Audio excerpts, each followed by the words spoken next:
Вученица 9 класа Бывальківської середньої школи ім'я Кузьми Петровича Гриба Ташкова Олеся. Янка Маух Завошта. И день гэты пришел. Собрали их усих в одну кучу много-много. Тут были и старые с сивыми бородами, и молодые, и такие, как Миша, и зовсім маленечкие, на руках у мам. А женщин было еще более, и все плакали, енчили. Только Мишева мама не плакала. І вона ніби нічого не чула, не бачила, не розуміла. «Мамо, нас уже розстрілювати поведуть?» Спитав Міша таким тоном, ніби справа йшла об чимсі звичайному. Мама нічого не відказала, хоч і не тримала Мішу за руку, але її самої тут не було. Пішли. Навокал шерек постаті з автоматами. По дорозі зустрікаються люди, яких поки що не чапають. Вони ще попрацюють на німців, а потім, може, і їх знищать. А тепер вони з жахом глядять на процесію і думають: «Завошта?» Гэтае слово часто выкрикивали тыя, кого вели. Чуў Міша, як і мама шептала гэтае самае слово. Толькі сам Міша такого пытання не ставіў, бо яму ўсё было ясно. Гэта ж тыя самыя фашысты, з якімі ён калісьці ваяваў дома. Вядома, яны злуюць на яго і хочуць яго забіць. На то яны і фашысты. А Гітлер, дык той давно на яго вострыць зубы.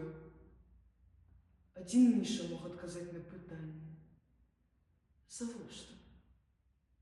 А больш ніхто не ведаў і не мог ведаць, бо прырода такой магчымасці не прадугледзела. Падышлі да вялізнай ямы. Фашысты выстреліліся супраць іх у шарэнгу. Загадалі зняць верхняе адзенне і акуратна скласці каля ног. Гэта адзенне яны пашлюць у Германію, каб насілі іхнія жанчыны і дзеці.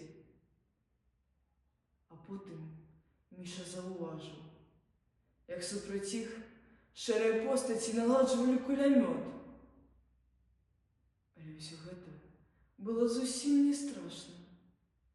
Страшней былі жудасныя крыкі і плач.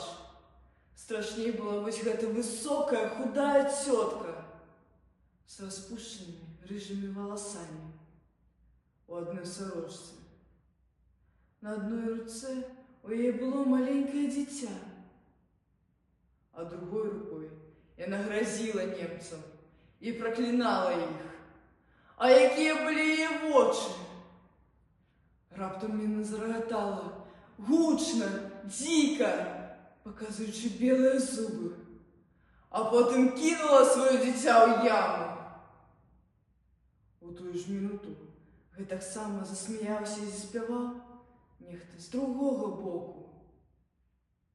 Тут Міша чуў, як мама схапіла яго, падняла на рукі і прытуліла да сябе так, што ён больш нічога не бачыў, а толькі чуў, як стукае маміна сэрца. «Не бойся, дзіця маё», пачуў ён ціхі голас, і яму зрабілася так цёпла, так соладка на грудзях у мамы, так захацелася заснуць. Тады яго моцна стукнула у адным месцы, потым у другім, і яны з мамай кудысьці паляцелі.